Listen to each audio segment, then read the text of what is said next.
జీహెచ్ఎంసీకి ఎన్నో ఆస్తులు ఉన్నా అవి ఎక్కడ ఉన్నాయో తెలియని పరిస్థితిలో ఉన్నారు అధికారులు. షాపింగ్ కాంప్లెక్స్లు, మార్కెట్లు, ఫంక్షన్ హాల్ల నుంచి బల్దియాకు వచ్చే ఆదాయం కూడా అంతంత మాత్రంగానే ఉంది.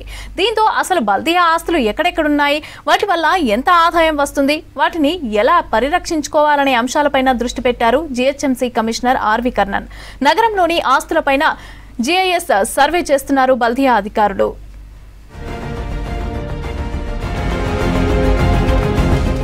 జీహెచ్ఎంసీకి నగరంలో ఎన్నో ఆస్తులు ఉన్నాయి. వాటిలో కమ్యూనిటీ హాళ్లు, షాపింగ్ కాంప్లెక్స్లు, మార్కెట్లు, చెరువులు, పార్కులు, స్పోర్ట్స్ స్టేడియాలు, ఆట స్థలాలు, ఫంక్షన్ హాళ్లు, పబ్లిక్ టాయిలెట్స్ ఉన్నాయి. అయినా తమకున్న ఆస్తులేమిటో, అవి ఎక్కడెక్కడ ఏ పరిస్థితుల్లో ఉన్నాయో, ఎక్కడ కబ్జా అవుతున్నాయో కూడా జీహెచ్ఎంసీ అధికారులకు తెలియని పరిస్థితి ఉందనే వాదన వినిపిస్తోంది.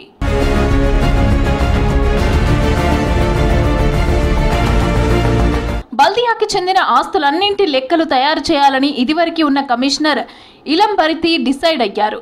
అడ్వాన్స్డ్ టెక్నాలజీ ద్వారా ఆస్తులను గుర్తించే పని చేపట్టింది బల్దియా.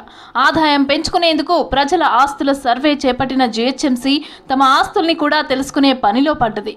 డ్రోన్ బేస్డ్ జీఐఎస్ సర్వే చేసి జియో మ్యాపింగ్ కూడా చేశారు.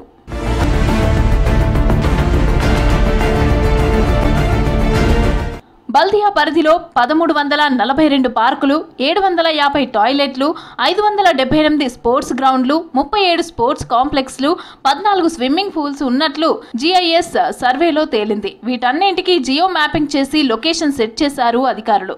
ఇక నుంచి వీటిపై నిఘా ఉంటుందని తెలిపారు జీహెచ్ఎంసీ కమిషనర్ ఆర్వి కర్ణన్. వీటితో పాటు చెరువులు, ఖాళీ స్థలాలు, షాపులు కూడా జీఐఎస్ సర్వే చేసి మ్యాపింగ్ చేస్తామన్నారు కమిషనర్.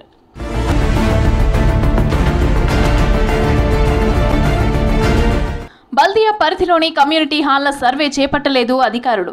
చాలా వరకు కమ్యూనిటీ సెంటర్లు స్థానిక లీడర్లు, కార్పొరేటర్ల చేతుల్లో ఉన్నాయి.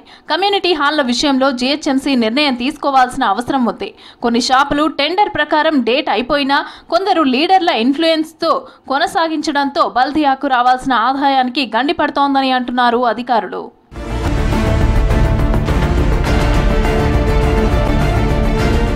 గ్రేటర్ హైదరాబాద్లోని బల్దియా ఆస్తులు కబ్జాలు కాకుండా చూస్తామని చెప్తున్నారు అధికారులు.